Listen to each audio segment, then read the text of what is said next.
People say history is an open book, but what happens when some of its pages are torn away, hidden, or written in a language no one can decipher? In the most remote corners of the world, from scorching deserts to the abyssal depths of the sea, lie discoveries that challenge everything we think we know about the past. Strange artifacts, forgotten cities, messages etched into stone like whispers from ages long lost. These are not merely the remnants of ancient civilizations, but riddles that compel us to question who we are, what we truly understand, and why so much has been buried. Tonight, in the hours ahead, we invite you to step into a journey through humanity's most wondrous archaeological mysteries. Find a quiet corner, close your eyes, and let the echoes of the past guide you toward what must never be forgotten. But first, be sure to subscribe so you won't miss any of our captivating broadcasts. Now, let us begin this extraordinary journey. Part 1: The Crystal Skulls, Relics from Another World. In museums in London, Paris, Washington, and in private collections across the globe, there exist artifacts that challenge both science and imagination. Crystal skulls, carved from solid quartz. These life-size skulls, mostly dating to the 19th century, have captivated researchers, archaeologists, and mystics alike. According to legend, they were created by pre-Columbian civilizations such as the Maya or Aztec, and possess mystical powers, from healing illnesses to revealing visions of the past and future. But their true story is stranger still, and their origins even more obscure. The most famous among them is the Mitchell Hedges skull, said to have been discovered in 1924 by Anna Mitchell Hedges in the ruins of Lubantun in Belize. Carved from a single block of transparent quartz, it is polished to such perfection that it reflects light like a mirror. Yet what astonishes scientists is not its beauty, but the mystery of its craftsmanship. Microscopic analysis shows that the skulls were carved with a precision impossible to explain using the tools of that era.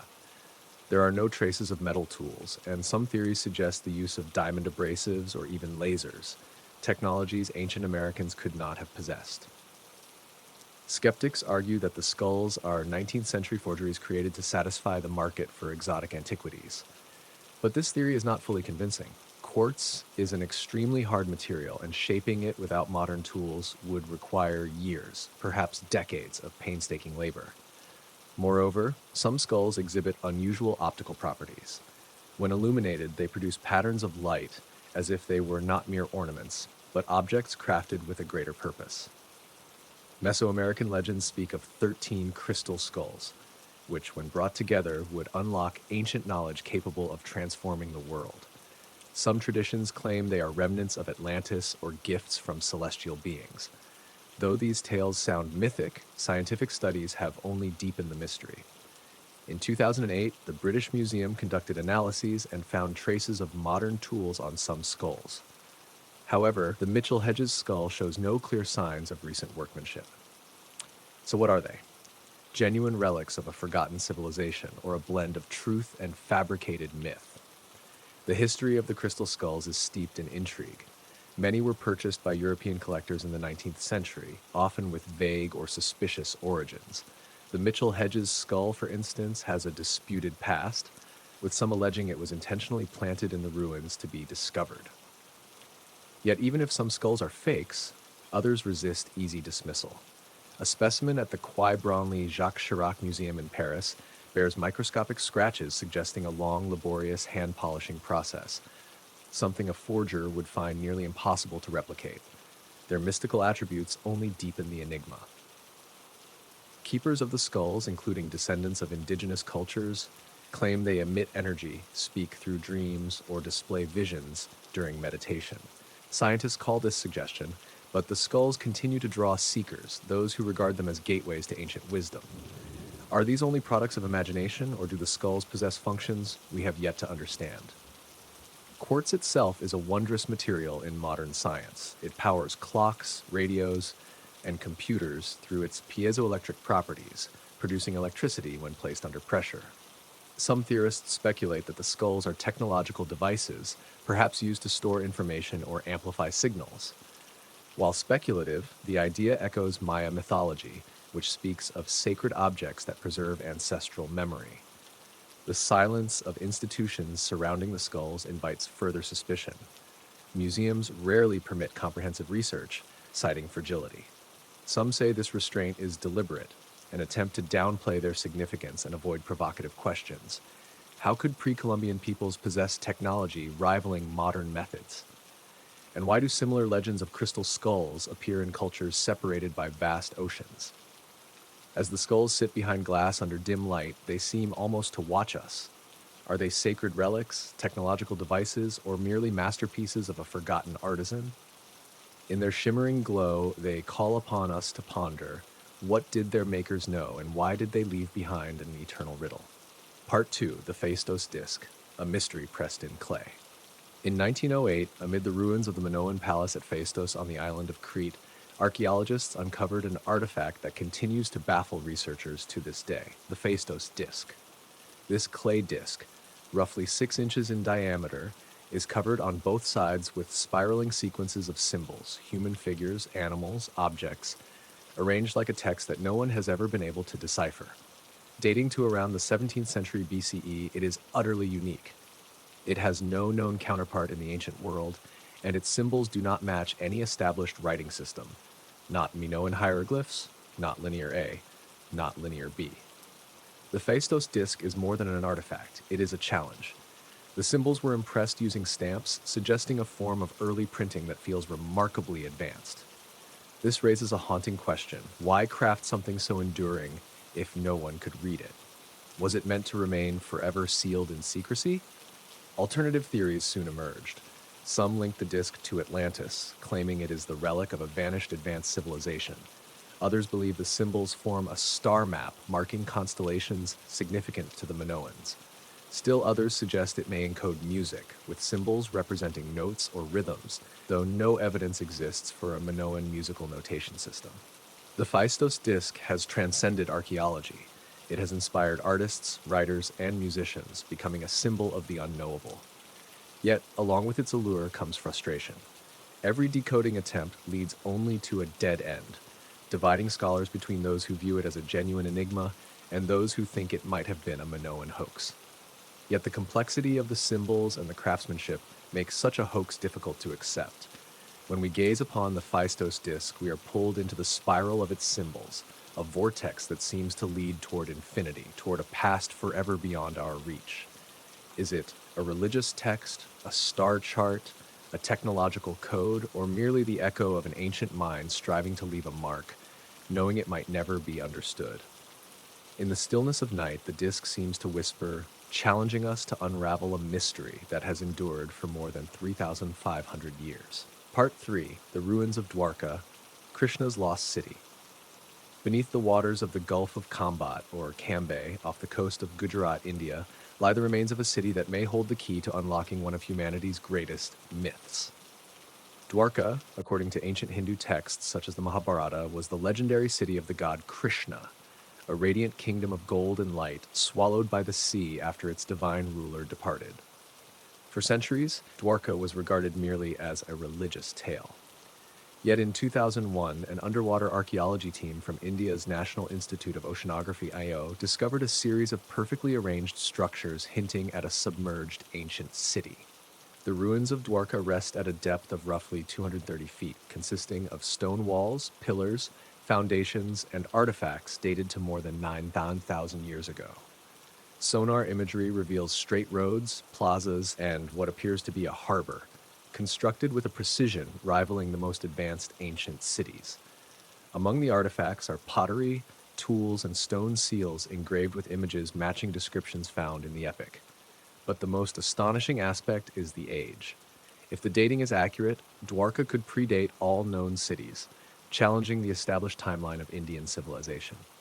In the Mahabharata, Dwarka is portrayed as a fortified city with towering walls and glittering palaces. Legend says that after Krishna departed, the sea engulfed the city in a single night. Skeptics argue that the ruins are either natural formations or structures from later periods, but the geometric shapes and complexity of the artifacts cannot be dismissed as mere coincidence. How could a culture 9,000 years ago, at a time when humans were only beginning to farm, construct such sophisticated works? The archaeological evidence is astonishing. A stone wall assembled from precisely shaped blocks, some fitted together without mortar, echoes the megalithic engineering seen across the world. Anchors carved from stone and pottery fragments reveal a developed maritime society capable of long-distance trade. Yet, the most intriguing aspect lies in the city's astronomical orientation. Researchers noted that Dwarka's roads align with cardinal directions and events such as the summer solstice sunrise, evidence of advanced astronomical knowledge.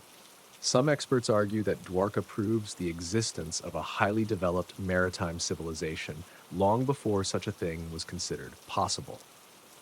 Others draw connections to global flood myths, from the biblical deluge to tales of Atlantis. Marine sediment layers show a sudden rise in sea levels around 10,000 years ago at the end of the last ice age, possibly the event that drowned Dwarka. This leads to a larger question. How many other cities lie hidden beneath the ocean floor, waiting to be discovered? The mystery extends beyond archaeology. The Indian government restricts underwater excavations due to preservation concerns and cultural sensitivity. Some believe other motives are at play, that the discoveries could challenge established religious or historical narratives. Local fishermen report strange objects caught in their nets, shimmering lights beneath the water, and legends portraying Dwarka as a city of advanced technology, complete with vamana, flying machines, and weapons blazing like the sun. These mythic connections are striking. The Mahabharata depicts Krishna as a divine strategist and technologist, capable of constructing an impregnable city. Some alternative historians suggest Krishna was not merely a mythic figure, but a real leader of an advanced civilization, whose achievements later became legend. This parallels Vedic references to Vimana, flying craft, and energy weapons. Are these mere imaginings or faint memories of technologies long forgotten? Dwarka's cultural impact is immense. For Hindus, it is a sacred place symbolizing the link between humanity and the divine. For archaeologists, it suggests that the history of India and of humanity may be far older and more complex than we ever believed.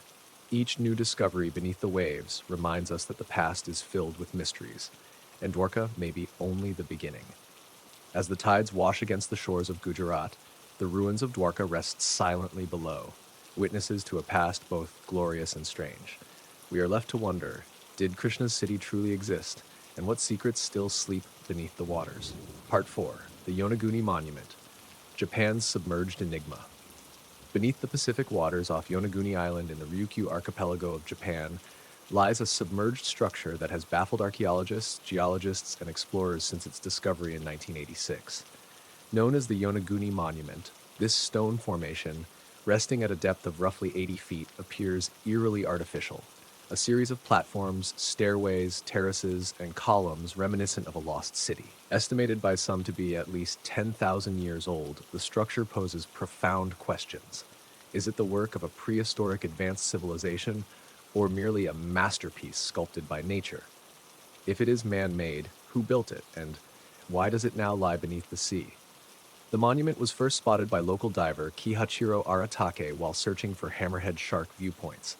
What he found was a massive formation about 165 feet long, 65 feet wide, and 45 feet tall, with flat surfaces, sharp angles, and cuts that appear strikingly deliberate. The main structure is often described as a step pyramid, complete with staircases, channels, and an arch seemingly arranged with a precision not typical of natural formations. Particularly intriguing are cross-shaped markings, symbolic engravings, and what some interpret as a carved human face. The age of the structure remains one of its greatest puzzles. If man-made, it must have been constructed when sea levels were dramatically lower, likely near the end of the last ice age, between 10,000 and 12,000 years ago. This would make Yonaguni one of the oldest monuments on Earth, older than the Egyptian pyramids or Stonehenge. Yet, during that era, humans are believed to have been hunter-gatherers, lacking the technology or social organization required to erect such a complex structure. Could Yonaguni be evidence of a lost maritime civilization capable of building monumental architecture before the sea consumed it? Geologists are divided. Some, like Robert Schoch, argue the structure is natural, formed through tectonic fracturing and erosion of sandstone layers. The Yonaguni region is seismically active, and strong currents could have shaped the rock into seemingly artificial forms. However, others, such as archaeologist Masaki Kimura, insist that the right angles, symmetry, and tool-like markings cannot be explained by natural processes alone. Kimura claims to have identified roads, plazas, and even a drainage system, suggesting Yonaguni may once have been a city or a temple complex submerged in antiquity. If built by humans, its construction represents a profound engineering challenge. Cutting and placing stone blocks under turbulent coastal conditions, or even on dry land prone to storms, would require advanced tools and logistical coordination. Yet no tools or artifacts have been found at the site, complicating any conclusion. The absence of debris raises another mystery. If builders removed large quantities of stone, where did they take it? The structure's precise lines and level surfaces suggest knowledge of geometry and stonecraft, not attributed to prehistoric cultures in the region. Adding to the enigma is Yonaguni's cultural backdrop. The Ryukyu Islands sit at a crossroads of Japanese, Chinese, and Polynesian influences. Local legends speak of Niraikanai, a sunken paradise beneath the sea where the gods reside. Some believe Yonaguni may be the remains of this mythical land, a sacred site swallowed by catastrophe. These myths echo global flood legends, from Atlantis to biblical narratives, and align with geological evidence that sea levels rose sharply around 12,000 years ago. Artifacts found near the monument add more layers of intrigue. In 1990, divers retrieved a carved stone slab, though its authenticity is disputed. Stone anchors and pottery fragments suggest human activity in the area thousands of years ago. But none of these artifacts are directly tied to the monument, and the lack of human remains or tools complicates reconstruction of its history. Some archaeologists believe the site may have been abandoned before submergence, perhaps due to tsunamis or climate shifts. Astronomical alignments deepen the mystery. Certain platforms appear to face the summer solstice sunrise, while some carvings may depict constellations, suggesting Yonaguni served as an ancient observatory for tracking celestial events or conducting rituals. But why build such an observatory so close to a flood-prone coastline? And how could builders, assumed to lack literacy or mathematics, achieve such precision? Alternative theories abound. Some claim Yonaguni is a remnant of the fabled civilization of Mu, a lost Pacific continent inhabited by an advanced race. Though rejected by mainstream science, this idea echoes Polynesian oral traditions describing submerged lands and ancient navigators who mapped the oceans long before writing existed. Others claim the site is an extraterrestrial base, a theory popularized by authors like Erich von Däniken despite lacking evidence. Institutional silence fuels the mystery. Japanese authorities have been reluctant to fund underwater research, citing high costs and hazardous conditions. Some argue this hesitation avoids challenging the accepted narrative that Japanese civilization began relatively late during the Jomon period. Private expeditions by divers and independent archaeologists have uncovered additional shapes and structures, but lack of government support slows progress. As Pacific currents sweep across Yonaguni's stone terraces, the monument remains silent, its platforms like stairways leading into a forgotten age. Is it a city, a temple, an observatory, or a message carved into bedrock by a civilization that knew the sea would one day consume it?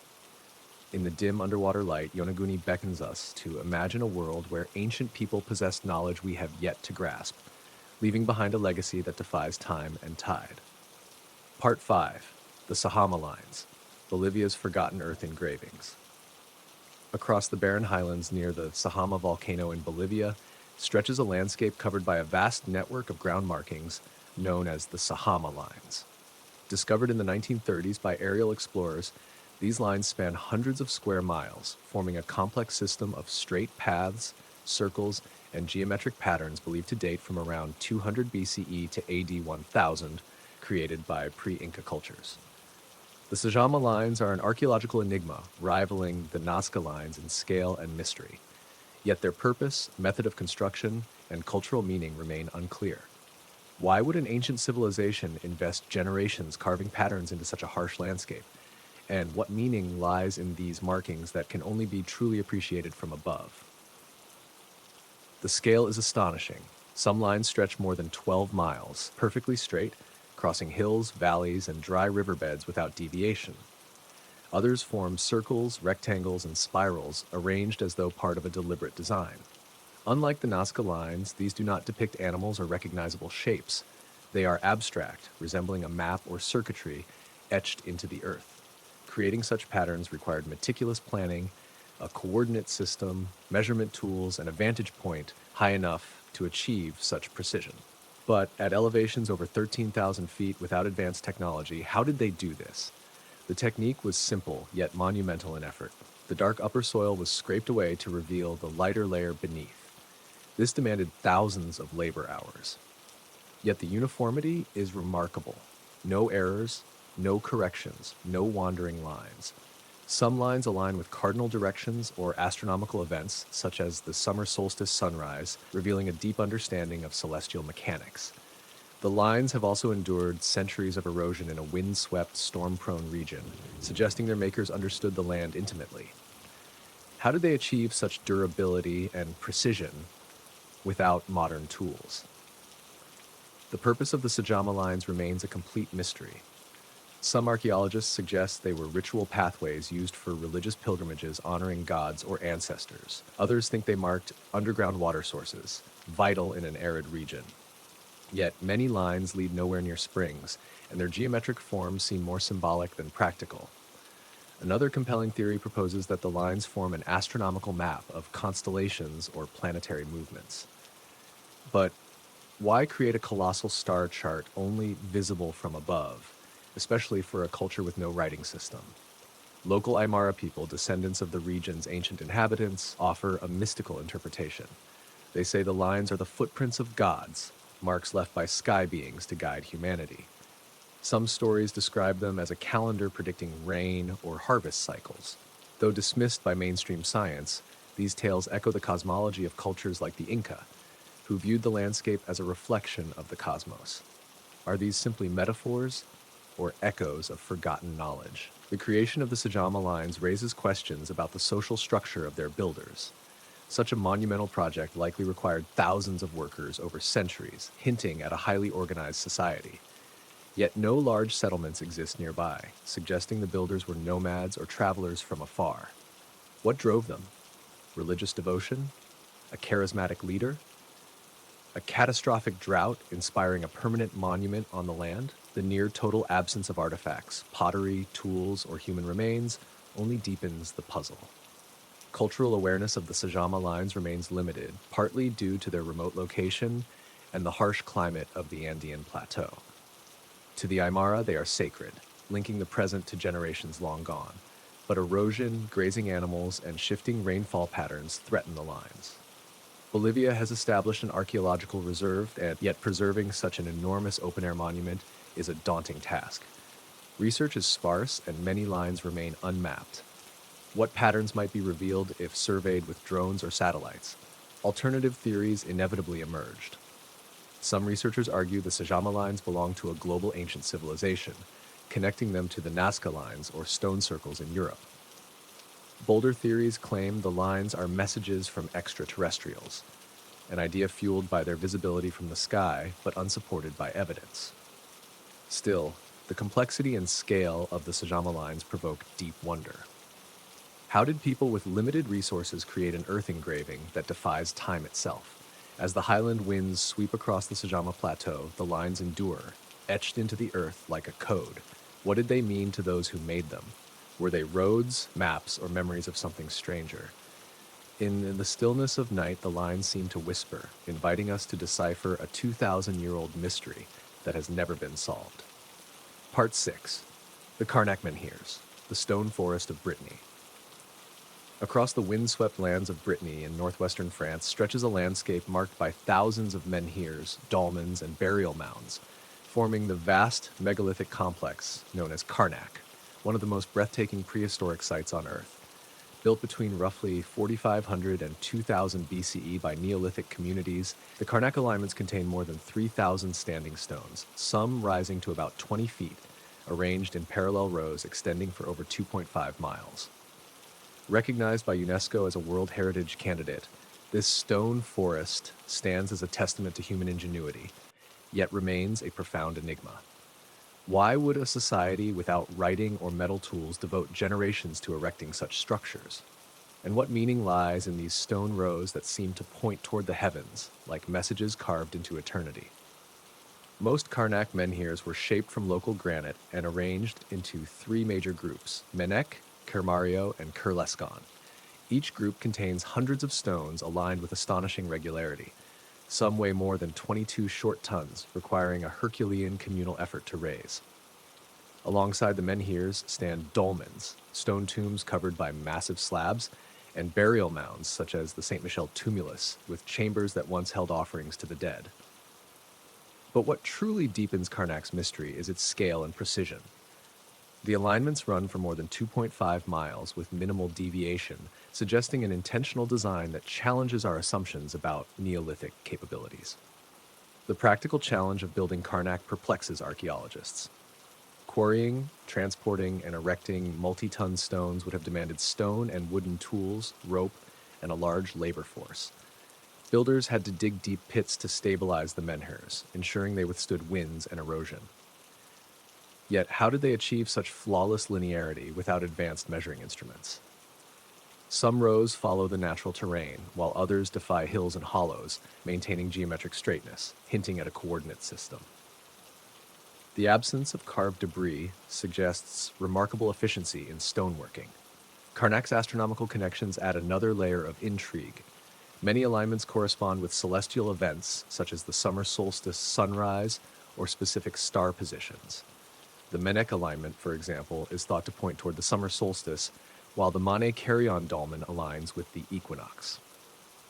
This suggests Karnak may once have served as a prehistoric observatory, where ancient people mapped the sky for agriculture, ritual, or marking time.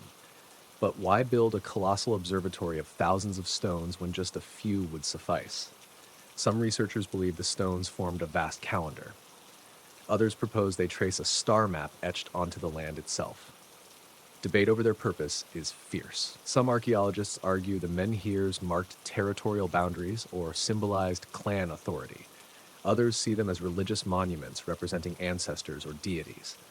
The presence of dolmens and mounds supports the idea of a sacred landscape linking the living with the dead. Yet several stones bear mysterious carvings, spirals, axes, and abstract motifs that defy simple explanation. These symbols resemble those at Newgrange and may represent a proto-writing system or a cosmic code long forgotten. Brittany folklore offers a mystical lens. Some tales describe the menhirs as soldiers turned to stone by St. Cornelie as punishment. Others link them to druids performing magical rites. Though these legends arose millennia after the stones were set, they echo myths of other megalithic cultures, such as the Celts of Wales, who viewed stone monuments as gateways to other realms. Some local traditions even speak of people from the sky, teaching ancient builders to align stones with the stars. Are these merely stories, or faint echoes of a Neolithic worldview? The society that built Karnak remains a mystery. Archaeologists believe the project required thousands of laborers working over centuries, implying a complex social structure. Yet no major settlement has been found nearby, suggesting the builders may have been nomadic or came from distant regions. What drove them? Faith? A visionary leader? A cosmic event, a comet perhaps, that inspired a monument meant to endure forever? The absence of writing or advanced technology makes such coordination all the more astonishing. Some researchers view Karnak as a pilgrimage center, a spiritual hub uniting scattered tribes. Its cultural significance remains immense today, a symbol of Europe's ancient heritage and a reminder of humanity's deep past. Each year, thousands visit, though erosion, lichen, and foot traffic threaten the stones. French authorities have restricted access to certain rows, placing fences to protect them, yet safeguarding such an open landscape remains an immense challenge. Archaeological digs are limited, leaving many questions unanswered. What secrets still lie beneath the mounds? What might unexamined stones reveal under modern laser scanning? Alternative theories abound. Some claim Karnak belongs to a global ancient civilization, linking it to Stonehenge or Göbekli Tepe. Others argue the builders received knowledge from extraterrestrials, an idea fueled by the site's astronomical precision but unsupported by scientific evidence. Yet Karnak's refinement still provokes wonder. How did Neolithic people with limited resources create rows of stones that remain aligned with the stars after 6,000 years? As the Brittany winds sweep across the Karnak fields, the menhirs stand silent, guardians of a forgotten age. Are they markers, temples, or star maps? Or a message inscribed upon the earth by a humanity that understood the cosmos in ways we have forgotten? In the stillness of night, the stones seem to whisper, urging us to decode a mystery that has endured for millennia.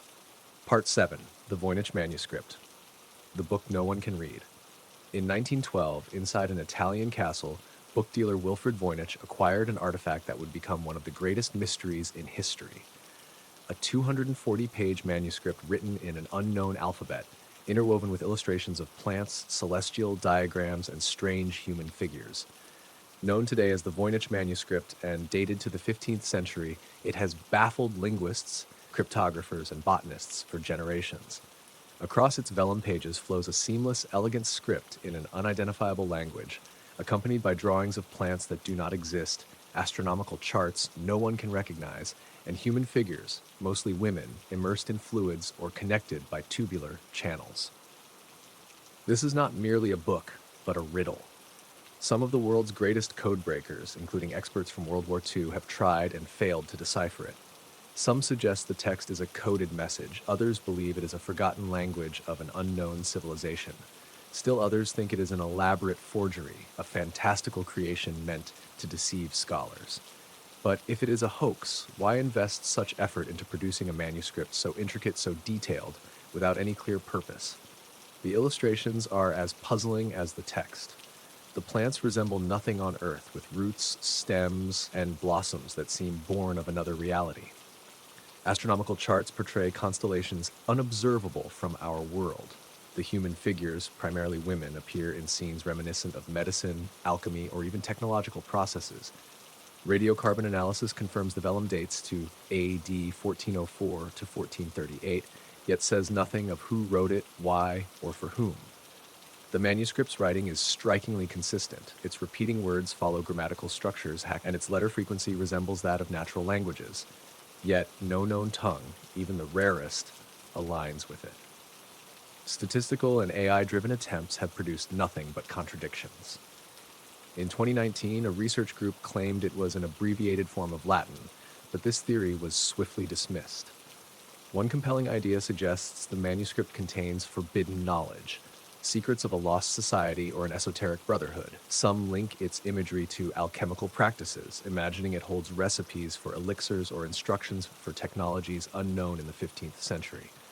Others believe the book is not from Earth at all, left behind by travelers from beyond the stars, its networks of pipes and channels reminiscent of advanced systems far ahead of its time. The silence surrounding the manuscript is as haunting as its contents.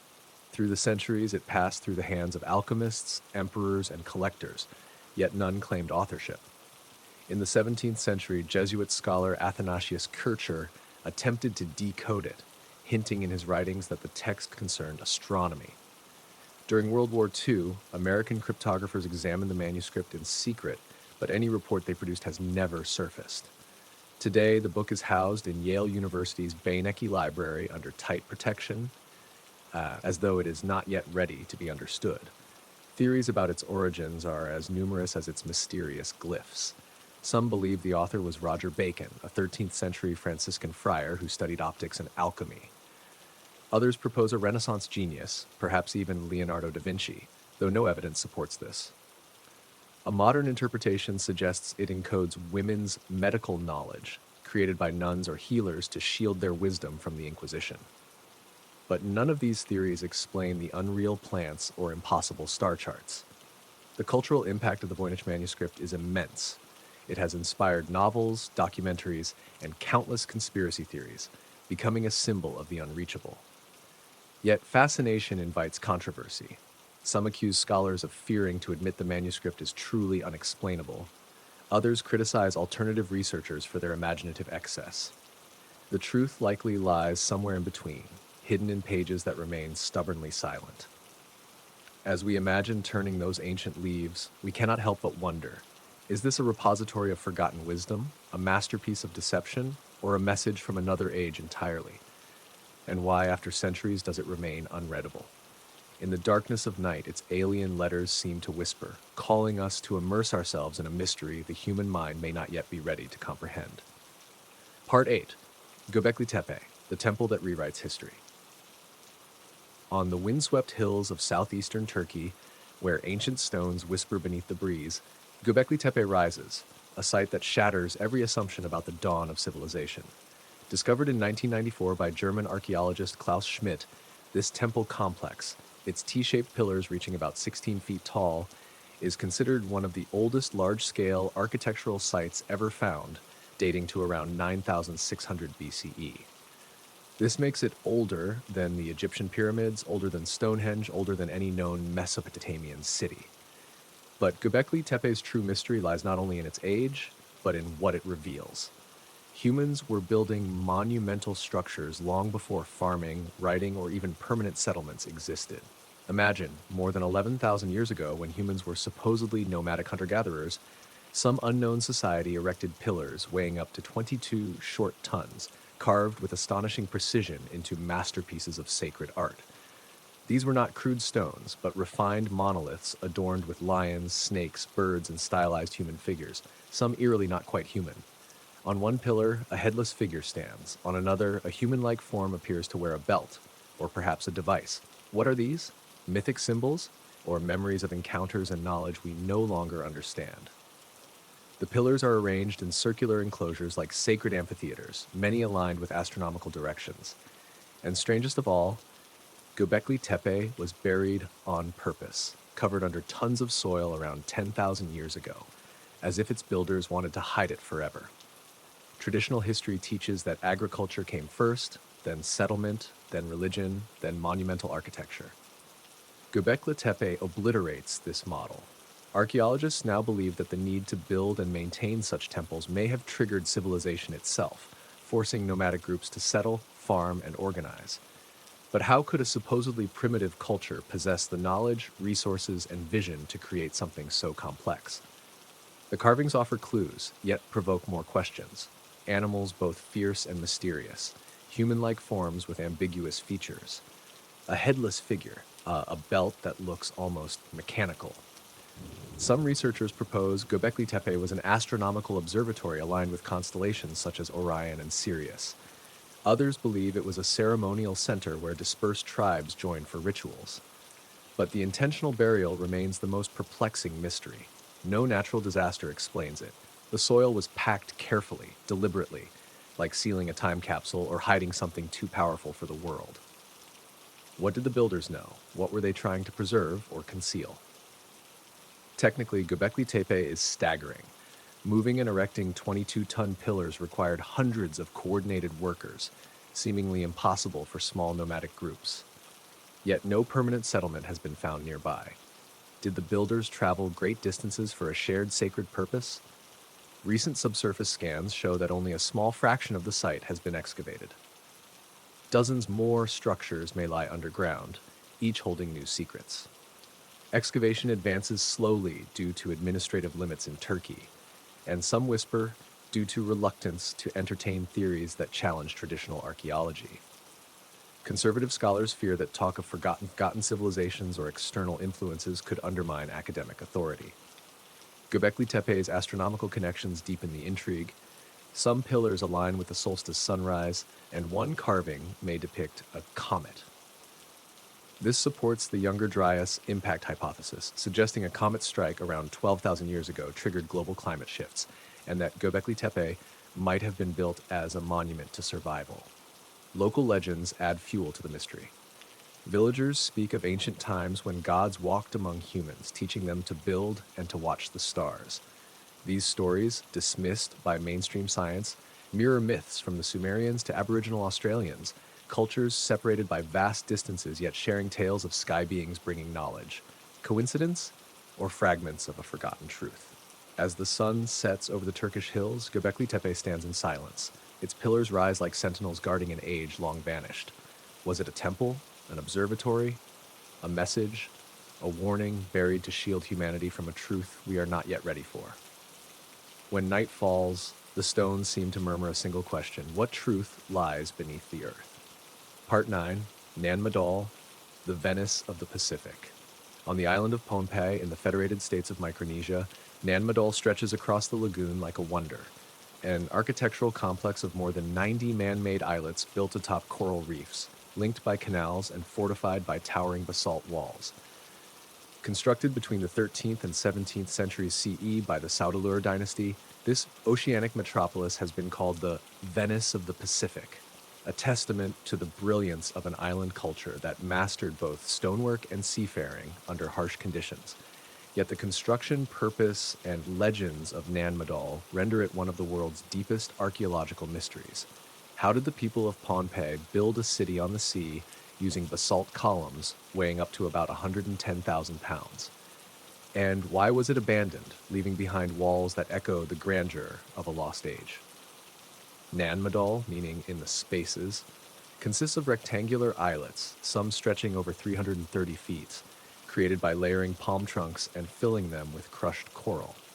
Upon these foundations stand buildings made of prismatic basalt columns quarried from the island, stacked in a distinctive header and stretcher pattern to form walls rising up to 50 feet high. Temples, tombs, dwellings, and navigable canals were laid out with deliberate urban precision. But the scale is staggering. An estimated 750,000 tons of basalt were used, transported without metal tools, wheels, or draft animals. The logistics defy common sense. Basalt, dense and unforgiving, was quarried from sites like Soke several miles away, then carried over land and sea. The Pohnpeians, master navigators of the Pacific, likely used bamboo rafts to move the stones, yet even so, the operation would require coordination on a monumental scale. Some blocks weigh up to 50 tons, stacked several yards high without mortar, fitted so precisely they can withstand tropical storms. How did builders armed only with tools of stone and wood manipulate such colossal slabs? Nan Madol's purpose remains contested. According to Pohnpeian legend, it was the capital of the Saudeleur, rulers who governed with an iron hand until their overthrow in the 1600s. Structures like the Nandaowa's temple, with its royal tombs, suggest ancestor worship and religious ceremony. Yet some canals and passageways seem symbolic rather than functional, like architectural metaphors carved into the sea. Some archaeologists believe Nan Madol was a ceremonial center for asserting Saudeleur authority over surrounding islands. Others suggest astronomical functions, though direct evidence is scarce. Its abandonment carries a tragic air.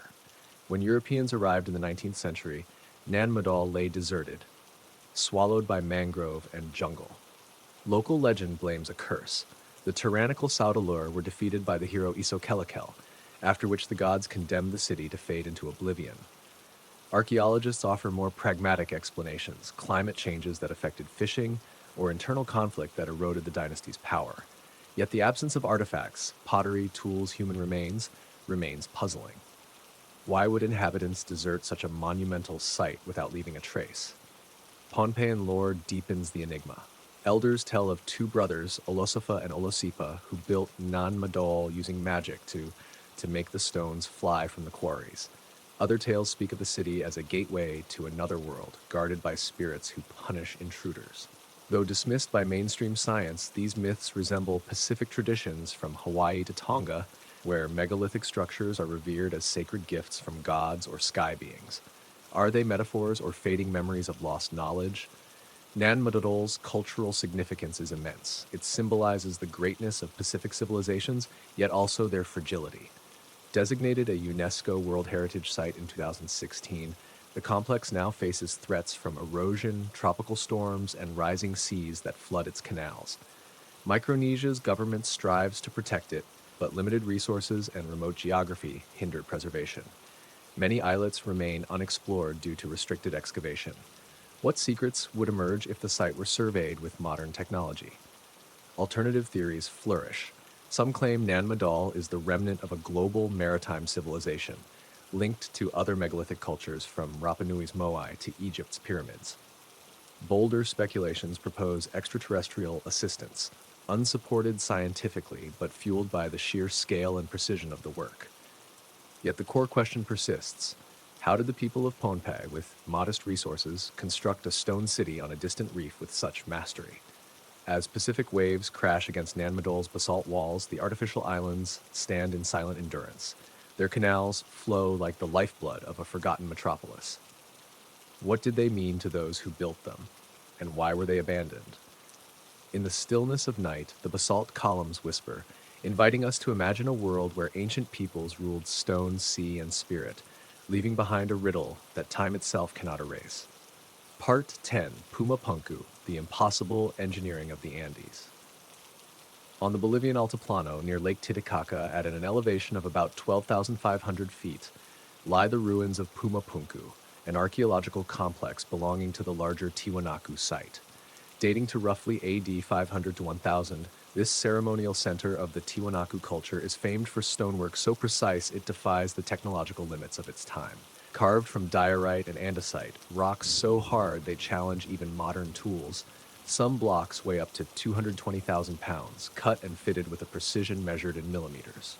Pumapunku stands as testimony to an advanced engineering mindset, yet also as an enduring mystery. How did the Tiwanaku, armed only with stone and copper tools, create architecture that appears almost machined? And what do these geometric cuts suggest, forms far beyond ordinary construction? Pumapunku, meaning Gate of the Puma in Aymara, consists of platforms, walls, and scattered megaliths, like the remnants of a once grand structure suddenly halted or violently destroyed. The stones are the marvel. Perfectly straight cuts, flawless right angles, drill-like cylindrical holes, and smooth surfaces that reflect sunlight. The massive 131-ton platform block is polished to near-mirror quality, with grooves that align with neighboring stones like interlocking puzzle pieces. Other blocks contain the iconic H-shaped recesses, speculated to be joint housings for metal clamps, yet no metal traces have survived. Andesite and diorite are among Earth's hardest stones, harder than many metals. Even with modern diamond tools, carving them is laborious. Yet the Tiwanaku shaped them with a consistency that seems impossible. Transporting the stones posed another challenge. Quarries lie roughly 6 miles away, requiring immense logistical coordination. Without wheels or draft animals, the Tiwanaku likely hauled the stones across uneven ground using wooden rollers and ramps. But how did they achieve cuts so precise that even laser-guided machinery today would struggle to replicate them? Some blocks bear perfectly cylindrical holes that appear drilled by mechanical tools. Others have uniform channels with exact depths, suggesting high-speed sawing techniques foreign to known ancient cultures. The purpose of Pumapunku is another enigma. Some archaeologists believe it was a temple within Tiwanaku's ceremonial core. Others see an observatory aligned to solar or stellar events, though evidence remains contested. The scattered stones resemble the aftermath of a catastrophe, complicating reconstruction. One theory proposes Pumapunku was modular, designed to be assembled and disassembled. This could explain the standardized H-shaped joints. But if so, why build such a complex structure only to dismantle it? Amara traditions give the ruins a mystical resonance. Elders say Pumapunku was created by gods, its stones levitated into place by sound or magic. Some stories claim the creator deity Viracocha taught the Tiwanaku supernatural stoneworking arts. Though rejected by science, these myths echo those of many cultures. Inca legends also speak of lost techniques. Some modern researchers speculate about sonic resonance, geothermal energy, or other unconventional methods. None proven, but all inspired by the site's extraordinary precision. Pumapunku's destruction adds further mystery. The ruins appear violently overturned, blocks tossed about as if by explosion. Some archaeologists blame earthquakes or flooding common in the Titicaca Basin. Others suggest intentional demolition during conflict or rebellion. But the emptiness is striking. Few artifacts, no pottery, no tools, no human remains. Why would a monumental site be abandoned without leaving a trace? Some propose Inca or Spanish looting, yet no historical record confirms this. Culturally, Pumapunku is monumental. It represents the brilliance of the Andes, yet also the fragility of civilizations. The site attracts researchers and travelers but faces threats from erosion, vandalism, and climate change, altering rainfall on the high plateau. Bolivia has declared the area a protected zone, yet preservation is difficult in such a remote region. Many stones remain unstudied, excavations are limited. What might they reveal under CT scanning or high-resolution laser mapping? Alternative theories abound. Some see Pumapunku as a remnant of a global ancient civilization linked to Egypt's pyramids or Sacsayhuaman. Bolder claims suggest extraterrestrial influence, popularized by writers like Eric von Däniken but unsupported scientifically. Yet the precision of Pumapunku forces contemplation. How did ancient people, with limited tools, create structures resembling the products of modern engineering? As Andean winds sweep across the ruins, the stones lie still, like fragments of a puzzle whose key was lost. Was this a temple, an observatory, or something else entirely? Or are these blocks messages carved with impossible accuracy by a civilization that knew more than we are ready to admit? In the silence of night, the ruins whisper, inviting us to imagine a past where ancient hands mastered stone, sky, and spirit, leaving behind a riddle that challenges the centuries. Part 11. Derinkuyu, the subterranean city of Cappadocia. At the heart of Cappadocia, Turkey, beneath volcanic tuff hills carved as though by some cosmic sculptor, lies Derinkuyu, an underground city that defies logic and challenges every thread of our historical understanding. Discovered by chance in 1963 when a local resident broke through a wall in his home, this hidden metropolis plunges roughly 279 feet deep, spanning multiple levels and capable of sheltering more than 20,000 souls. Derinkuyu stands as a testament to an ancient engineering prowess so advanced it stirs unsettling questions. Who built this refuge? Why and how did they accomplish it without modern technology? Believed to date back to the 8th century BCE, though some claim it is far older, the city forms a labyrinth of tunnels, chambers, and functional spaces. There are livestock stables, wine cellars, chapels, kitchens, ventilation shafts, and even schools, all carved meticulously into soft volcanic tuff. Yet the most enigmatic aspect of Derinkuyu is its defensive architecture. Massive circular stone doors, each weighing up to a ton, could seal off passages from within, protecting inhabitants from intruders. Narrow, twisting corridors forced enemies to move single file, easing defense. Hidden traps and channels for pouring boiling oil suggest the builders feared not mere bandits, but something far more terrifying. Constructing Derinkuyu raises countless practical questions for modern engineers. To carve a city of such magnitude, tens of millions of cubic feet of rock would have needed removal, yet no one knows where the debris went. Ventilation shafts, some descending more than 164 feet, sustained airflow throughout the city, reflecting advanced knowledge of aerodynamics. The perfectly balanced stone doors, rotating effortlessly in place, demonstrate astonishing mastery of mechanics, skills no known culture of that era was thought to possess. How could ancient builders, armed only with bronze or stone tools, craft such complex shapes with such precision in the suffocating darkness of underground passages? Derinkuyu's purpose is another riddle. The most common hypothesis suggests it served as a refuge during invasions, perhaps from the Hittites or later the Phrygians. Yet this explanation falls short. Derinkuyu wasn't merely a temporary shelter. It was a self-sustaining settlement capable of supporting thousands for months, even years. This implies the threat the builders sought to escape was not brief, but prolonged. Perhaps a catastrophe, a war, or something far more mysterious. Local legends speak of a devastating winter or wrath from the heavens, forcing ancient people to seek sanctuary underground. Are these simply myths or fragments of a forgotten truth? Derinkuyu's connection to other subterranean cities in Cappadocia deepens the mystery. Over 200 such settlements lie scattered across the region. Some are linked by tunnels stretching for several miles. Kaymakla, another underground city, is said to connect to Derinkuyu through a passage roughly 5 miles long, hinting at a vast subterranean network. But why construct such a massive structure? Some archaeologists propose a regional defense system. Others believe these cities were ceremonial centers tied to secret religious practices. Christian chapels found in some levels date to the 6th century CE, showing Derinkuyu was used by later communities. But these traces reveal nothing of its origins. Artifacts found within are scarce, heightening the enigma. Unlike other archaeological sites, there are no ceramics, tools, or human remains to clearly identify its inhabitants. This scarcity has led some researchers to suggest the city was abandoned abruptly, perhaps due to a cataclysm that forced its people to flee in haste.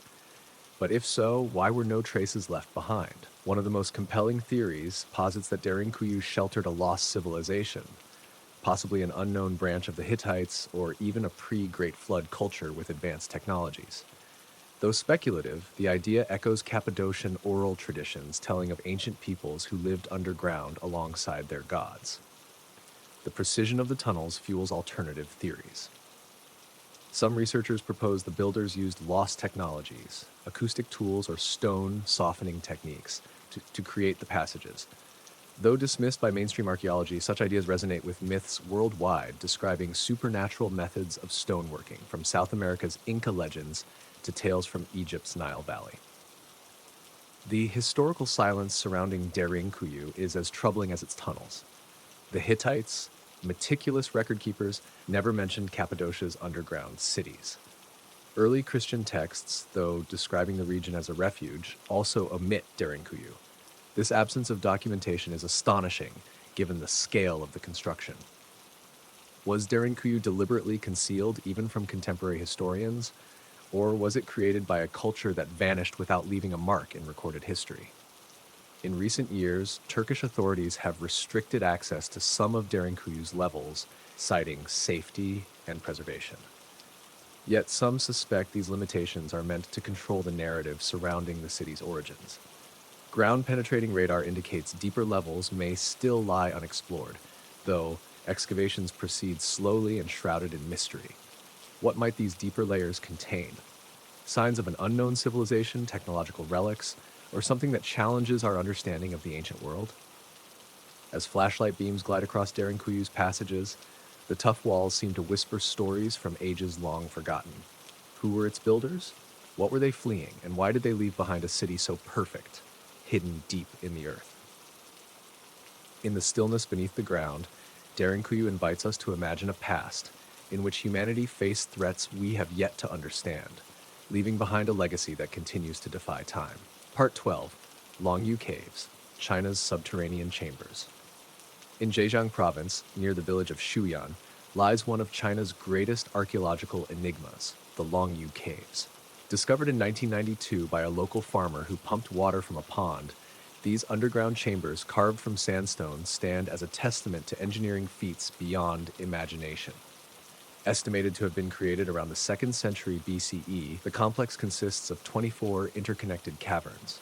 Their walls, ceilings, and pillars align with flawless precision, accuracy that challenges even modern tools.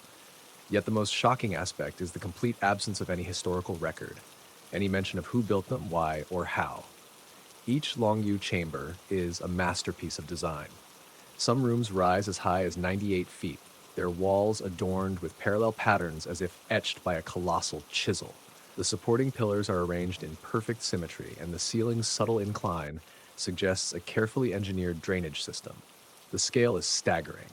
More than 35 million cubic feet of stone is estimated to have been removed, a monumental undertaking requiring thousands of workers and many years of labor. But how was this achieved without iron tools, without machinery, and, most strangely, without leaving a single trace behind? The precision of the caves is astonishing. The walls are smooth as though polished, and the corners so razor-sharp they imply the use of advanced measuring instruments. Some researchers believe the patterns on the walls may be more than decoration, perhaps a code or an ancient script yet to be deciphered. Others think they serve purely aesthetic purposes. But even so, why lavish such artistic effort on chambers hidden deep underground? The purpose of these caves remains completely unknown. Some archaeologists suggest they may have served as storage, shelters, or even tombs. Yet no significant artifacts, no ceramics, no human remains have been found to support these theories. Others propose they were sacred sites, possibly underground temples dedicated to forgotten deities. Yet the total absence of historical records about these monumental structures is astonishing. In a civilization like China, famous for meticulous documentation, the silence surrounding Longyu is almost unsettling. Local legends offer hints, yet invite further mysteries. Villagers of Shuyan tell of ancient times when deities dug into the earth to protect humanity from a great danger. Some stories describe the caves as shelters from invasions or catastrophes. Others link them to beings from the stars. Though dismissed by mainstream scholars, these tales echo myths from other cultures, such as the Hopi in North America, who speak of underground refuges built by supernatural beings. Technically, the construction of Longyo poses perplexing questions. Removing millions of cubic feet of stone should have left enormous piles of debris, but none have been found. Moreover, the caves are perfectly ventilated, demonstrating deep understanding of airflow and atmospheric mechanics. Some researchers propose that the builders may have used lost technologies, perhaps sound-based or vibrational methods to soften the stone before carving. This speculative theory resonates with local legends of magical tools that could cut rock as though it were clay. The silence of institutions surrounding Longyo fuels further suspicion. Although the caves are open to tourists, archaeological research is limited, and Chinese authorities restrict access to certain areas, officially citing lack of resources. Yet some believe the real concern is what deeper investigation might uncover: an unknown civilization, lost knowledge, or events that could shake our current historical narrative. In the dim light that touches the walls of Longyu, the caves remain silent. Their patterns resemble a forgotten language. Who built them? Why were they abandoned? And why, in a nation enamored with record-keeping, did no one leave even a single word about them? In the underground darkness, the chambers of Longyu beckon us to imagine a past in which humanity, or something else, held secrets we have yet to comprehend. Part 13, The Stone Spheres of Costa Rica, the Enigma of Decades. Deep within the lush forests of the Diquís Delta in southwestern Costa Rica lie hundreds of perfectly shaped stone spheres, polished to an uncanny smoothness, an archaeological mystery that has baffled scholars since the 1930s. Known as the Diquís stone spheres, these granodiorite orbs measure up to 6.6 feet in diameter and weigh as much as 15 tons, standing as silent witnesses to the craftsmanship of an ancient civilization that flourished between 600 and 1500 CE. Yet their purpose, method of construction, and cultural meaning remain shrouded in mystery, making them one of the most captivating enigmas of the Americas. The spheres vary greatly in size, from just a few inches across to colossal specimens over 6.6 feet wide. Their surfaces are so smooth they reflect sunlight, and their geometry is nearly flawless, deviating only by millimeters. This precision is astonishing, especially considering that the Diquís culture is believed to have created them without metal tools or advanced geometric knowledge. How could they carve such perfect spheres? And why devote immense labor to objects that, at first glance, seem to lack any practical function? The first spheres were discovered when forests were cleared to make way for banana plantations, and workers of the United Fruit Company accidentally unearthed them. Since then, more than 300 have been recorded. Many remain in their original locations, arranged in geometric patterns, straight lines, triangles, and circles, hinting at deliberate design. Some were placed atop earthen mounds as if marking sacred sites. But time and looting have scattered many spheres, complicating efforts to understand their original contexts. Crafting these objects poses practical challenges that defy simple explanations.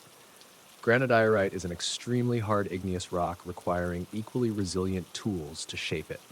Yet excavations reveal only stone tools, clearly insufficient for creating such perfect forms.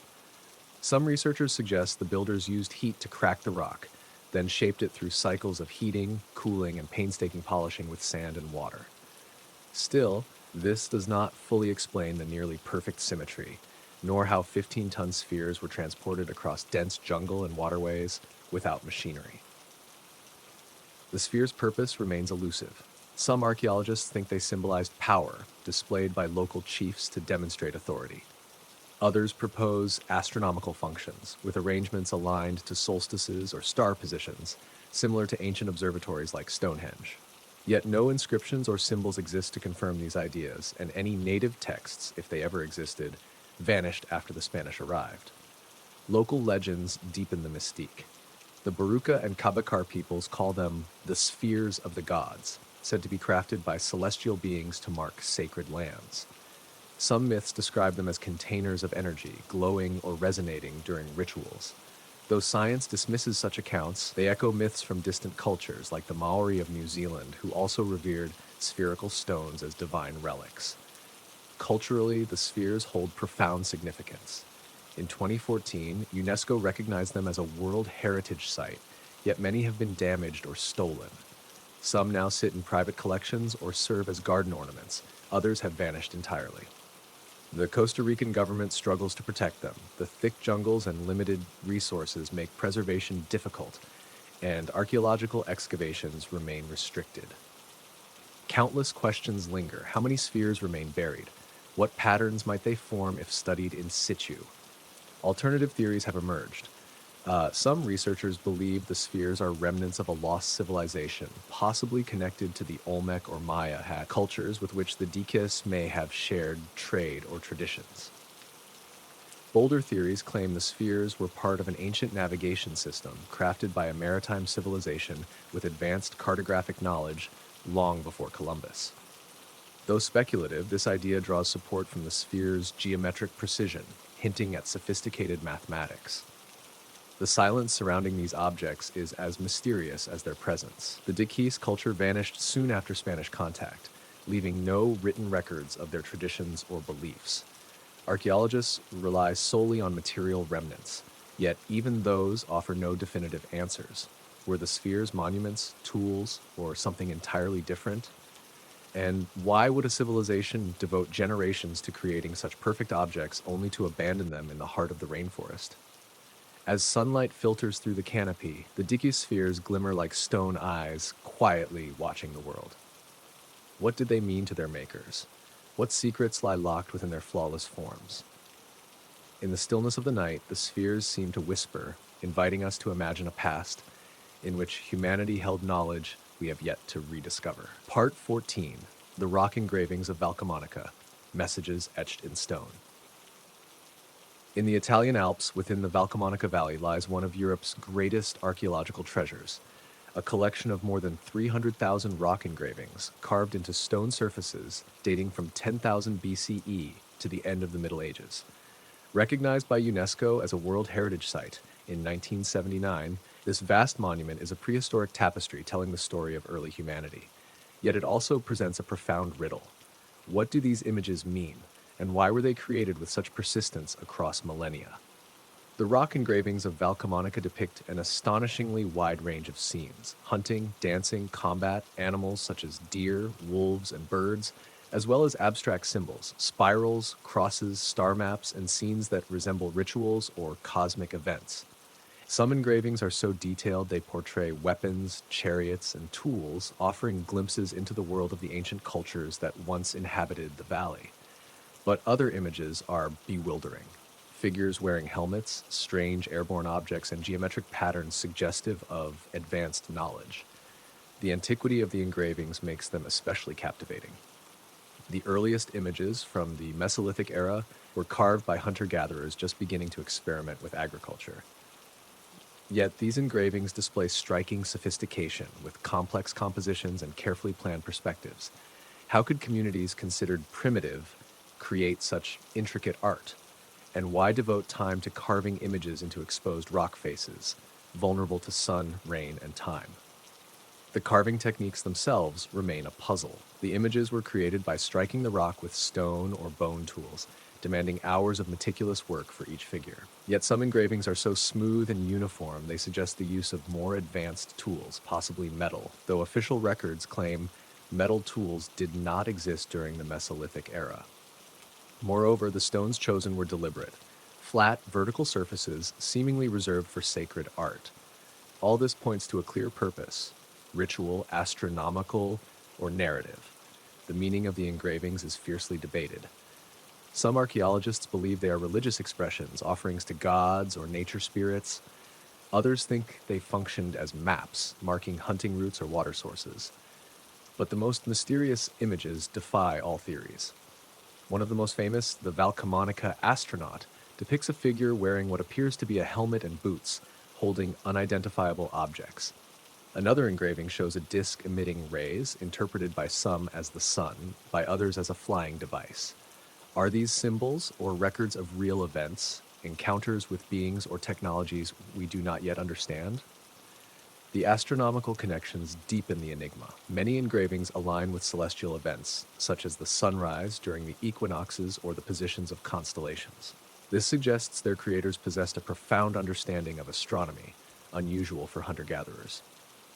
Some researchers propose Valcamonica was a prehistoric observatory, a gathering place for skywatching and timekeeping. But why carve this knowledge into stone rather than pass it down orally? Local legends add another layer of mystique.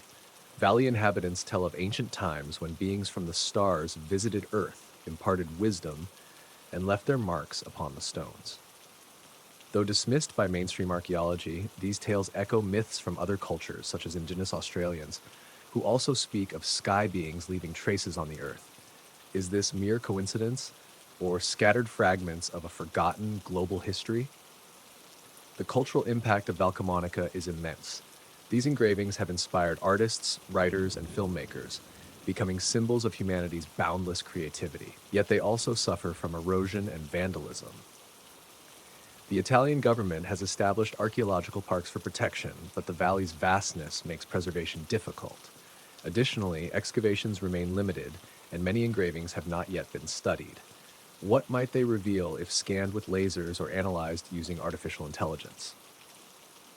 As alpine winds sweep through Valcamonica, the rock engravings stand firm, an open stone manuscript stretching toward the sky. What were their creators trying to convey? A chronicle of hunts, a star map, or memories of something far stranger? In the stillness of night, the engravings seem to stir, calling us to unravel a mystery that has endured for 10,000 years. Part 15. The Rock Engravings of Gobistan. A prehistoric mural of Azerbaijan across the arid hills of Gobistan, about 37 miles from Baku, stretches a landscape covered in thousands of rock engravings, an ancient story etched in stone. Recognized by UNESCO as a World Heritage Site in 2007, this monumental archive dates from 40,000 BCE to the Middle Ages, preserving the lives, beliefs, and mysteries of the prehistoric cultures of the Caucasus. More than 6,000 engravings depict hunters, animals, boats, and abstract symbols. Gobistan is not only a testament to human creativity, but also a riddle yet to be solved. What do these images mean, and why were they carved with such devotion across tens of thousands of years? Spread over more than 1,327 acres, the engravings are carved into exposed sandstone battered by wind and weather. Among them are scenes of archers chasing aurochs and deer, and dancers moving in ceremonial circles. Yet it is the unusual motifs that make Gobistan uniquely enigmatic. Boats with crews, figures whose heads radiate light, and geometric symbols that fit no known cultural pattern. Some engravings date back to the Upper Paleolithic, displaying astonishing complexity that challenges assumptions about primitive hunter-gatherers. How did these communities create such refined art, and what were they trying to convey? The carving techniques add to the mystery. The images were made by pecking stone with other stones or bone tools, requiring hours of precise labor. Yet some lines are so smooth and even they suggest more advanced tools, possibly metal, though such tools should not have existed in the earliest periods. The engravings often appear on large, prominent boulders, deliberately chosen for maximum visibility, implying a clear purpose, ritual, storytelling, or astronomy. The purpose of the engravings is fiercely debated. Some archaeologists believe they are religious symbols, offerings to nature spirits or ancestors. Others think they served as maps of migration routes or water sources in the harsh landscape. But the most mysterious images resist all explanations. The boats in particular are puzzling. Gobistan lies far from the Caspian Sea, with no evidence that its earliest inhabitants were seafarers. Some scholars interpret the boats as metaphors for the journey to the afterlife. Others suggest they hint at a long-lost maritime civilization with navigational skills predating known history by millennia. Astronomical connections deepen the mystery. Certain engravings align with the sunrise during equinoxes, and radiant circles may represent the sun or star constellations. This suggests that Gobistan functioned as a prehistoric observatory where ancient people watched the sky to mark time or perform rituals. But why carve these observations into stone instead of passing them on orally? Some archaeologists propose that the engravings served as a knowledge archive, a way to preserve wisdom in a non-literate society. Local legends add a haunting dimension. Gobistan's inhabitants speak of ancient times when visitors from the sky came to Earth, leaving their wisdom carved in stone.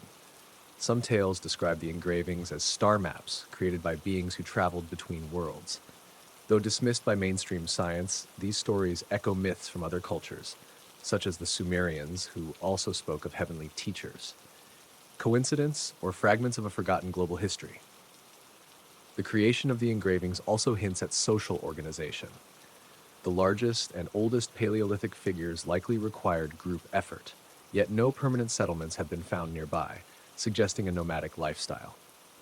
What drew these people back to Gobistan across thousands of years to carve new images beside ancient ones? A shared religion, a cosmic event, or a sacred gathering place uniting scattered tribes? The cultural significance of Gobistan is immense. It stands as a symbol of Azerbaijan's heritage and a reminder of humanity's deep past. The site attracts scientists and travelers, yet faces threats from erosion, vandalism, and pollution from nearby oil industries. Archaeological excavations remain limited, leaving countless engravings unstudied. What secrets might they reveal if scanned with lasers or analyzed by artificial intelligence? Alternative theories have their supporters. Some propose that Gobistan is part of a global prehistoric tradition tied to other rock art sites like Lascaux in France or Valcamonica in Italy. Others claim the engravings are messages from extraterrestrials, a theory fueled by the radiant-headed figures, though lacking scientific evidence. Still, the complexity of Gobistan's art continues to astonish. How did prehistoric people with limited resources create a stone mural that speaks to us after 40,000 years? As Caucasus winds sweep through Gobistan, the engravings stand firm, stone books open to the sky. What were their creators trying to say? Are these hunting chronicles, star maps, or memories of something far stranger? In the stillness of the night, the carved stones seem to whisper, inviting us to decipher a mystery spanning tens of millennia. Part 16, Sacsayhuaman, the Impossible Fortress. Rising at an altitude of more than 11,800 feet above sea level in the Andes near the city of Cusco, Peru, Sacsayhuaman looms like an Inca citadel defying every law of engineering. Built in the 15th century during the height of the Inca Empire, this stone structure is renowned for its colossal granite blocks, some weighing up to 200 tons, fitted together with such precision that not even a sheet of paper can slip between the seams. But the true mystery of Sacsayhuaman lies not only in its construction, but in the questions it provokes. How did the Inca, with only tools of bronze and wood, accomplish an engineering feat that remains astounding even today? The walls of Sacsayhuaman are neither straight nor uniform. They are composed of polygonal stones, each carved to interlock perfectly with its neighbors like a three-dimensional puzzle. Some stones have as many as 12 angles, yet every block fits immaculately, enduring centuries of earthquakes that have shaken the region. Spanish chroniclers of the 15th century, such as Garcilaso de la Vega, described the fortress with awe, attributing it to gods or demons. How, then, was it truly built? According to mainstream theories, the Inca used stone hammers, wooden wedges, and ropes to shape, transport, and position the stones. But this does not explain how they moved 200-ton blocks from quarries several miles away, nor how they achieved millimeter-level precision without modern measuring devices. Some blocks appear as though cut with lasers, smooth, polished, with sharp edges. Yet in the 15th century there was no steel, no power tools. The Inca lacked the wheel and had no large draft animals such as horses. How did they haul these massive stones across rugged mountain terrain? One intriguing hypothesis suggests the Inca inherited knowledge from a much older civilization, possibly the Tiwanaku people of Bolivia, whose structures show similar precision. Archaeologists have found signs that Sacsayhuaman may have been built atop earlier foundations, hinting that the Inca continued the work of their predecessors. But this only deepens the mystery. Who were these ancient builders, and where did their knowledge come from? Local legends offer another perspective. Descendants of the Inca, the Quechua people, tell of gods who taught humans to soften stone using sound or special plants.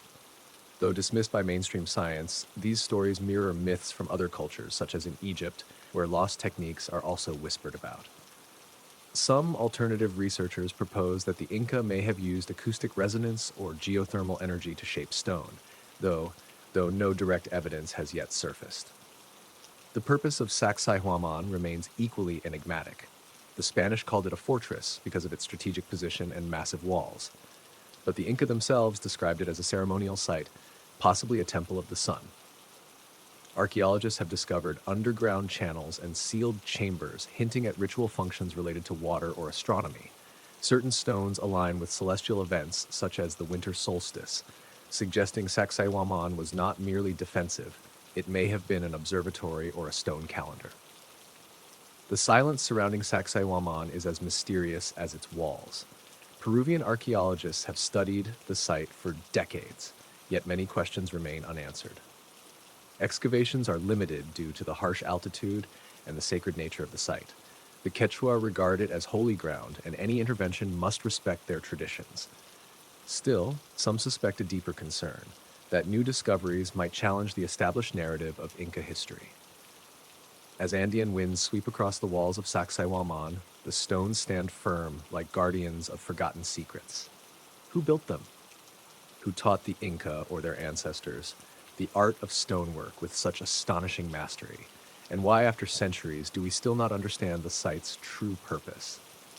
In the stillness of the night, the granite blocks whisper, inviting us to imagine a past in which humanity, perhaps, knew far more than we dare to believe. Part 17. The Nazca Lines. Across the arid Nazca Desert of southern Peru stretches an immense canvas carved directly into the earth. The Nazca Lines, an array of colossal geoglyphs, remain one of modern archaeology's greatest enigmas. Discovered in the 1920s by pilots flying over the region, these immense drawings span miles, depicting animals, plants, geometric shapes, and straight lines that slice across the landscape like ancient scars. A monkey with a spiraling tail, a hummingbird with outstretched wings, a spider with delicate limbs, all rendered with astonishing precision. Yet what unsettles us is not their beauty, but their purpose. Why would an ancient civilization devote generations to creating images visible only from the sky? The Nazca culture flourished from 200 BCE to 600 CE, known for vibrant pottery and intricate irrigation systems that transformed desert wasteland into fertile fields. But the lines are something entirely different. Some figures stretch over 990 feet, and many straight lines run as far as 5 miles without deviation. No wavering, no corrections, no hesitation. Each line seems calculated with a precision requiring advanced measuring tools, geometric knowledge, and perhaps even an aerial perspective. Something the Nazca people, as far as we know, did not possess.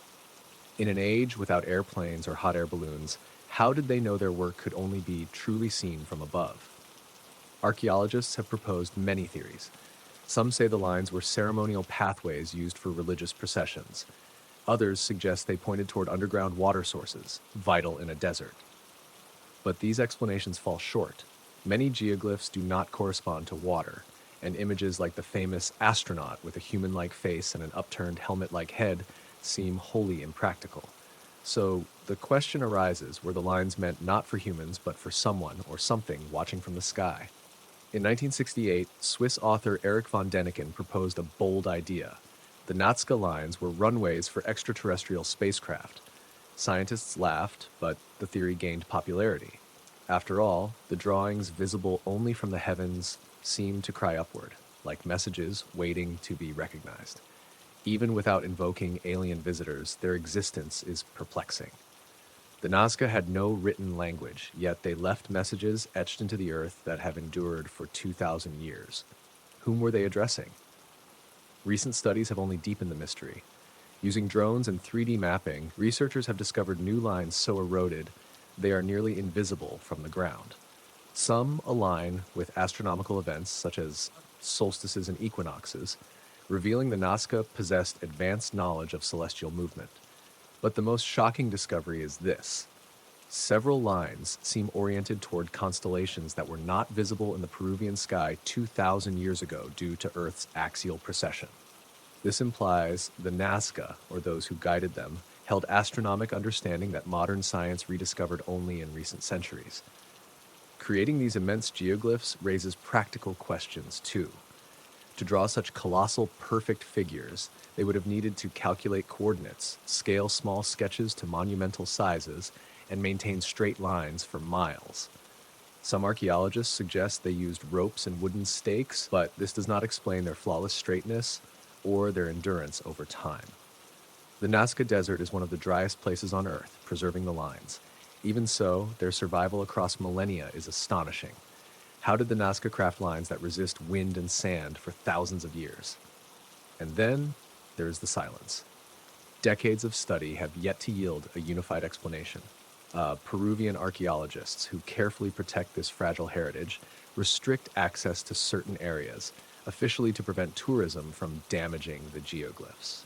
But some whisper that preservation is not the only reason. Are authorities concerned that deeper research might reveal something that destabilizes established historical timelines? Could it suggest the Nazca were not alone, that they inherited ancient knowledge from a forgotten source? The desert holds its breath, and the lines remain vast, cryptic, eternal, calling to the sky as they have for 2 millennia. Part 18. Moai, Rapa Nui, the silent giants of the Pacific. On the remote island of Rapa Nui, better known as Easter Island, amid the vast expanse of the Pacific Ocean, the towering Moai statues have captivated the world since European explorers first recorded them in 1722. Carved by the Rapa Nui people between the 13th and 16th centuries CE, these colossal stone monuments stand as tall as 33 feet and weigh up to 80 tons, representing deified ancestors gazing inland from ceremonial platforms known as ahu. Yet their creation, transport, and purpose remain elusive, making them one of archaeology's most compelling riddles. How did the Rapa Nui, with limited resources on an isolated island, carve and move these giants? And why did their civilization collapse, leaving the Moai as silent witnesses of the past? Carved primarily from volcanic tuff at the Rano Raraku crater, the Moai are remarkable not only for their size, but for their astonishing uniformity. Each bears stylized features, oversized heads, deep-set eyes, and serene expressions that seem to pierce the horizon. Some Moai wear red volcanic stone hats called pukao, adding both weight and complexity to their transport. Over 900 statues were created, about 400 of which remain unfinished in the quarry, as though construction came to an abrupt halt. Archaeologists are particularly astonished that the Rapa Nui, lacking metal tools or large draft animals, could carve, move, and erect such immense figures on a deforested island. Carving the Moai was a practical challenge. Though tuff is softer than granite, shaping an 80-ton statue with basalt tools required months of grueling labor. The pukao, sourced from a different quarry, had to be transported and placed precisely, often several yards above the ground. But the greatest mystery is transport. Moai were moved from Rano Raraku to coastal platforms, sometimes over 12 miles across rugged terrain.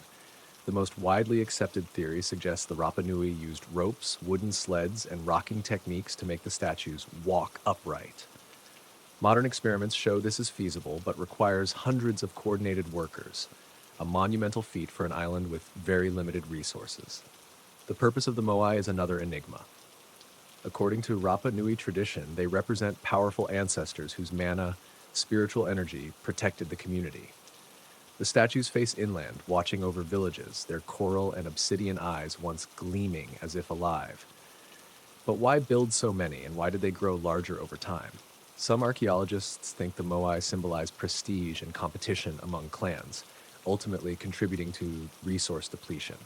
Others believe they had astronomical significance, aligned with solar or stellar events, though evidence for this remains scarce. The collapse of Rapa Nui civilization adds a tragic layer.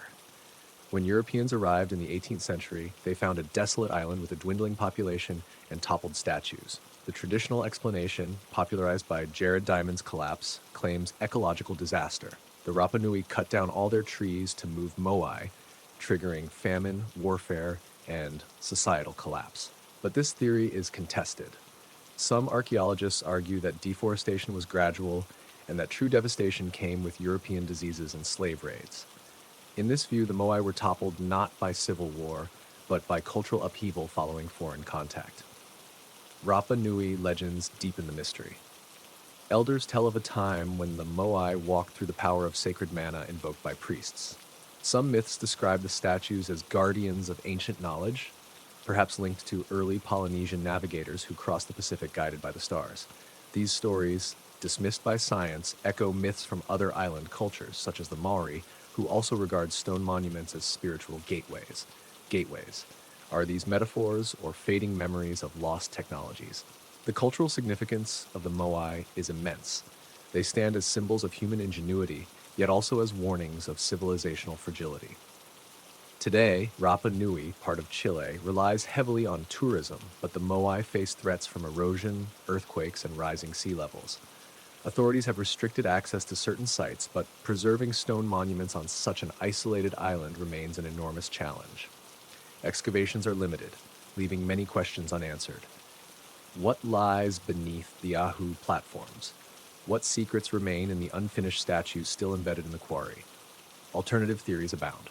Some suggest the moai are remnants of a far older civilization linked to a vast Pacific maritime network. Bolder claims propose the Rapa Nui received outside assistance, possibly extraterrestrial, a notion popularized by modern media but lacking scientific evidence. Yet the precision of the moai and their presence on such a remote island continue to provoke wonder. How did the Rapa Nui, with modest resources, create such an enduring legacy? As Pacific winds brush the stone faces of the moai, they gaze silently into the past, their hollow eyes like portals to a forgotten age. What did they mean to their makers? Why were they abandoned? In the stillness of the night, the giant guardians of Rapa Nui seem to whisper, inviting us to imagine a world where ancient people mastered art, spirit, and ocean, leaving behind a riddle that still defies time. Part 19, Newgrange, the Prehistoric Observatory of Ireland. In the Boyne Valley of County Meath, Ireland, Newgrange rises like a colossal burial mound, challenging our understanding of Neolithic cultures. Built around 3200 BCE, this megalithic monument predates both the pyramids of Giza and Stonehenge, standing as proof of a society with advanced architectural, astronomical, and symbolic knowledge. With a diameter of about 280 feet and an inner chamber aligned to the winter solstice, Newgrange is far more than a tomb. It is a mystery. How did builders with no metal tools or writing create something so precise? And what do the spirals carved into the stones mean, like messages from a forgotten world? Newgrange is part of the Brú na Bóinne complex, a UNESCO World Heritage Site that includes the mounds of Noath and Douth. The main structure is a grass-covered mound, within which a 62-foot passage leads to a cruciform chamber.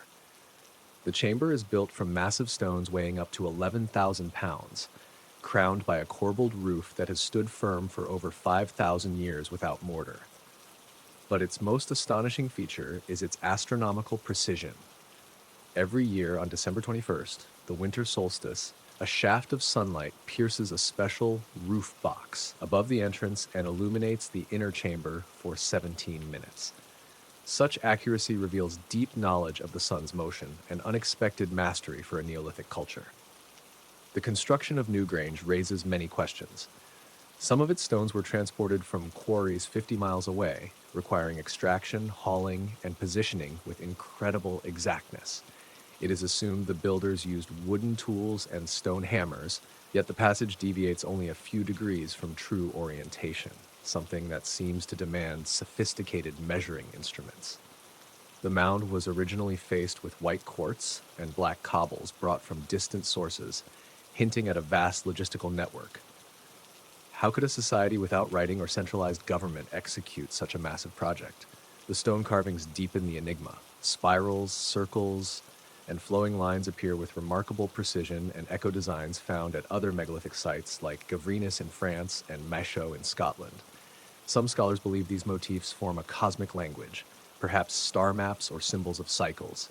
Others see them as mystical signs created during trance rituals. The tri-spiral on the entrance stone is especially striking. Some interpret it as a portal to the otherworld, others as a symbol of the sun, moon, and stars. What were the builders trying to communicate? The purpose of Newgrange remains debated. Cremated remains and offerings suggest it served as a tomb, yet its design far surpasses that function. Its solar alignment implies it may have been an observatory used to track the sun for agricultural cycles or ceremonial purposes. But the chamber is too small for large gatherings, implying that only select individuals, priests, or leaders were allowed entry. Some archaeologists believe Newgrange was a temple, a sacred place for communicating with ancestors and gods. Others think it marked territory or asserted power in a contested valley. Irish mythology casts a supernatural glow over the site. Medieval texts like the Lebor Gabal Erin describe Newgrange as the home of the Tuatha De Danann, mythic gods from the sky. Some tales link the mound to Dagda, lord of the sun and fertility, who built it with magic. Though written long after its construction, these myths echo legends from other megalithic cultures, such as the Celts of Brittany, who viewed such mounds as gateways to the divine. Are these only stories, or fragments of a Neolithic worldview? Newgrange's construction also raises questions about social organization. Archaeologists estimate it required thousands of workers and decades of labor, indicating a complex society. Yet no major settlements have been found nearby, suggesting people traveled long distances to build it. What inspired such devotion? A powerful belief, a charismatic leader, or perhaps a cosmic event like a comet, driving them to create an eternal monument? Despite lacking writing or advanced tools, they achieved a level of coordination still awe-inspiring today. Newgrange's cultural significance is immense. It stands as a symbol of heritage and a reminder of humanity's deep history. Today it draws thousands of visitors, especially on the winter solstice, when a handful, chosen by lottery, witness the ancient sunbeam illuminating the inner chamber.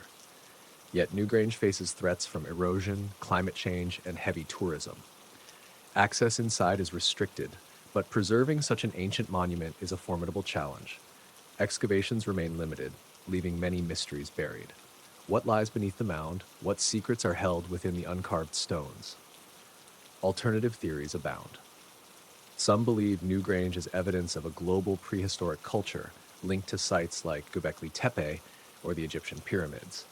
Bolder claims propose the builders received knowledge from extraterrestrial visitors, an idea fueled by astronomical precision but lacking scientific proof.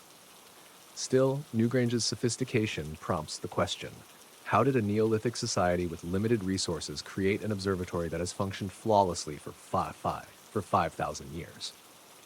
As the sun sets over the Boyne Valley, Newgrange remains silent. It spirals like a code we have yet to decipher. Is it a tomb, a temple, an observatory, or a message carved in stone by a humanity that understood the universe differently? In the stillness of the night, the great mound whispers, inviting us to imagine a world where ancient people mastered time, light, and the gods, and left behind a riddle that defies the ages. Conclusion: a call from the past. These mysteries leave us unsettled, for they force us to step beyond the boundaries of what we think we know. They challenge us to accept that our history may be stranger, richer, and more fragile than we ever imagined. Each artifact is a whisper, a fragment of a truth we have forgotten, or a truth someone wanted us to forget. As you drift into sleep, imagine ancient stones, undeciphered markings, and cities beneath the waves. Listen for their call, brooding yet persistent, and ask yourself, what have we lost, and what still waits to be discovered? Thank you for joining us on this journey through the most perplexing archaeological enigmas. Let your dreams be filled with the silhouettes of vanished civilizations, and when you awaken, carry with you the spark of curiosity and the hunger to uncover the truths still hidden. If you enjoyed this episode, press like and follow so you won't miss the next chapters waiting to unfold. See you soon. Thank you for traveling with us through the wondrous mysteries of archaeology. Never stop questioning, never stop seeking. And if this episode spoke to you, don't forget to like and subscribe so you won't miss the adventures to come.